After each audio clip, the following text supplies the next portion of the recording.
At the Sports History Network, we're proud to introduce you to a new sponsor for our podcasts.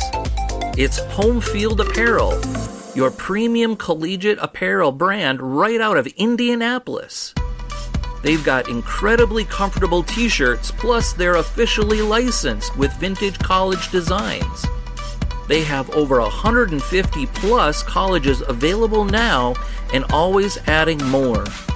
Homefield digs through the archives and history of your school to find unique logos, mascots, and moments to make thoughtful designs for your school. When you shop today, new customers can get a 15% discount off their first purchase using the promo code SPORTSHISTORY at checkout. You can learn more at homefieldapparel.com. Now it's time to take a sports break, a look at sports history on a daily basis. Hello, my friends of sports history. This is Darren Hayes of the Sports Jersey Dispatch podcast. Welcome once again to the Pig Pen, your portal for all things great in sports history, and your sports break for the September 24th, where we are going to talk about some of the greatest events that's happened on this date, the athletes that performed them, and try to tie in their uniform numbers, because after all, this is the Jersey Dispatch podcast. So before we get into that, make sure that you know everything that's happening on jerseydispatch.com, pigskindispatch.com, both the podcast and our audio drama, Orville Mulligan Sports Writer. We have a daily newsletter coming out to tell you everything that's dropping by. We're going to be incorporating more and more into that. We're celebrating some of the birthdays of Hall of Famers and some of the legends of the games that we all love to keep in tune with. So make sure you join that. This very podcast, go to the show notes, and there's a link there to get you, or you can go to either one of the websites, pigskindispatch.com or jerseydispatch.com. Now, the uniform numbers we'll talk about today for the September 24th are numbers 16, 25, 12, 6, 18, 49, 14, 3, 24, and number 32. It all starts off in the year 1903, September 24th. Bill Bradley became the first Cleveland professional baseball player. He played with the Cleveland Naps to hit for the cycle. The single, the double, the triple, and a home run all in one game. September 24th, 1906, St. Louis Cardinals, Stoney McGlynn ends up throwing a no-hitter against the Brooklyn Dodgers in a 1-1 tie in 7 innings. Must have been shortened by some weather. September 24th, 1908, Robert B. Rhodes became the first Cleveland pitcher, also with the Cleveland Naps, to toss a no-hitter against Boston in a 2-1 Cleveland Naps victory over the Red Sox.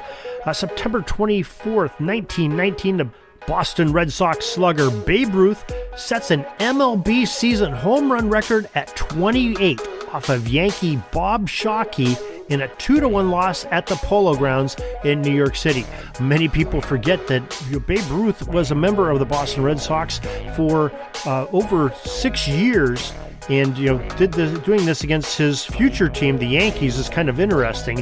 Think about that. That's at the end of the season, 1919. It happened January 5th, 1920, that the Yankees ended up purchasing the rights to Babe Ruth from Boston, who was struggling a little bit financially, could use the cash. I believe it was like $125,000, and Babe Ruth became a New York Yankee. So a little bit of foreshadowing there, maybe with this game.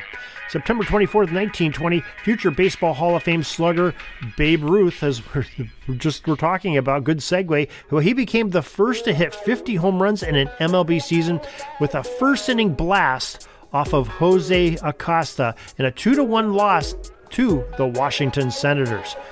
September 24th, 1922, St. Louis Cardinals future Baseball Hall of Fame infielder Rogers Hornby set a National League home run mark at 42. September 24th, 1929, New York Yankee pitcher number 16, Tom Zachary, ended the season with a 12 wins and 0 loss record, the most pitching wins without a loss in one season.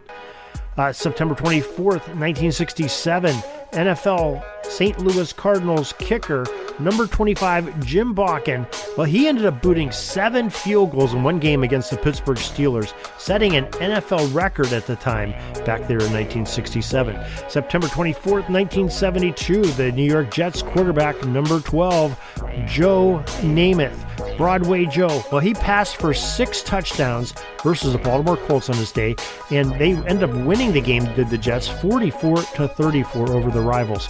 September 24th, 1974, Al Kaline, Detroit's Tigers number 6 on his jersey. Well, that season, he became just the 12th Major League Baseball player to reach 3,000 hits in that plateau that so many would like to get to. September 24th, 1977, Ken Hinton, number 18 of the Canadian Football League's British Columbia Lions, returned a punt, get this, 130 yards. Remember, the field for the Canadian football is much longer. They have a 55-yard line, 110 yards between the end zones, where you have the 10-yard end zone. He must have been right back by the end line and took it the distance, did Mr. Ken Hinton. September 24th, 1978, Ron Guidry, number 49 of the Yankees, earned a win over the Cleveland Indians 4-0, raising his record to 23-3 on the season with an ERA of, get this, 1.74. Pretty good pitching there. September 24th, 1979, Pete Rose, number 14, when he reached 200 hits in a season for the 10th time in his career. September 24th, 1983, the Atlanta Braves' Dale Murphy, number 3, became the 6th to hit 30 home runs and steal 30 bases in a season. No small accomplishment there. September 24th, 1985, Montreal Expos' Andre Dawson, number 24. We've been talking a lot about him the last few days. Well, he became the 9th to get 6 RBIs in an inning, which was the 5th inning of the game that he played that day with the Expos.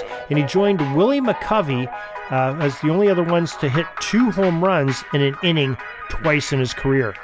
September 24th, 1992, John Jahad, number 32, tied a record for 11, along with his teammates, of stealing the bases, set a new record against the Brewers that day, or with the Brewers that day, I'm sorry. And September 24th, 1992, Toronto's Dave Winfield, number 32, at the age of 40, became the oldest player in MLB history to reach 100 RBIs in a season. Quite an accomplishment there. Quite a bit of great history for September 24th. Glad you could join us. Hope that you would join us each and every day for some more great sports history here, both on Sports Jersey Dispatch podcast and on Pigskin Dispatch. Also, here, we have that newsletter like we told you, and we also support and are members of the sportshistorynetwork.com. Our podcasts are on there, as well as there's 28 other podcasters just bringing you some great insight on all different sports, all different genres, all different decades and eras, with some very insightful experts to tell you about sports history. It's always good information. It's always relevant. It's history. So make sure you join in there. It's family friendly and thousands of hours as well to listen to. You can never run out of topics to hear. So until tomorrow, everybody, have a great sports history day. Sorry, but my pitching coach just called timeout and he's coming out to the mound. I think I'm going to get yanked for a reliever. We'll see you back tomorrow for some more great sports history on Sports Jersey Dispatch Podcast. We invite you to check out our websites, jerseydispatch.com and pigskindispatch.com. Not only see the daily sports history, but to experience the preservation of great events and people that play the games. Find us on Pigskin Dispatch. It's also on social media outlets of Facebook, Twitter, Instagram, and don't forget the Pigskin Dispatch YouTube channel to get all your daily sports history.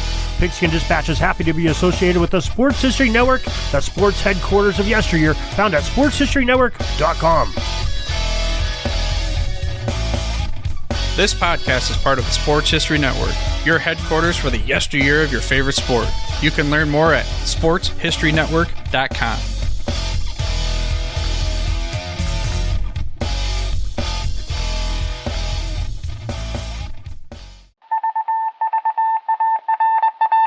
It was just another ordinary day in the offices of the Pittsburgh Guardian newspaper circa 1924. But for Marla Delft, assistant editor, everything was about to change. For she was about to discover the awesome attractiveness of Row 1 brand retro sports paraphernalia items thanks to Orville Mulligan, sports writer. And there it is. Wow, Orville, that's really the bee's knees. Isn't it just? A poster-sized replica of the actual 1909 World Series program cover. I can see that. But where did you get it? And where'd you get it framed? I ordered it from the Row 1 website. where over 6,000 items of sports memorabilia from the 1880s to the 1990s are available for reproduction in multiple sizes and in several different materials, with over a dozen styles of frame to choose from for prints like this. Well, I'm sure Mr. Delft would love to put up more of these in the office. But I'm equally as sure they're beyond this newspaper's budget. Not at all, my dear Marla. See for yourself. Go to sportshistorynetwork.com/row1. sportshistorynetwork.com/row1. Oh my, these are good prices. Oh, and look at this stuff. Oklahoma-Nebraska football, college basketball art, Michael Jordan items. And so it retro was that sports Marla Delft advertisement discovered the flowers. splendiferous magic of Row 1 sports memorabilia, arts, and prints. You can too by visiting sportshistorynetwork.com/row1. That's ROW1 today for access to the full Row 1 catalog of gallery prints and gifts like t-shirts, long-sleeve shirts, telephone cases, coffee mugs, blankets, pillows, towels, and even shower curtains. Act today for a 15% discount off all prints with coupon code SHN15 and 20% off all other items with coupon code SHN20 at checkout. And keep your dial locked to the Sports History Network for the exciting chronicles of the 1920 sports world in Orville Mulligan, Sports Writer. Coming soon.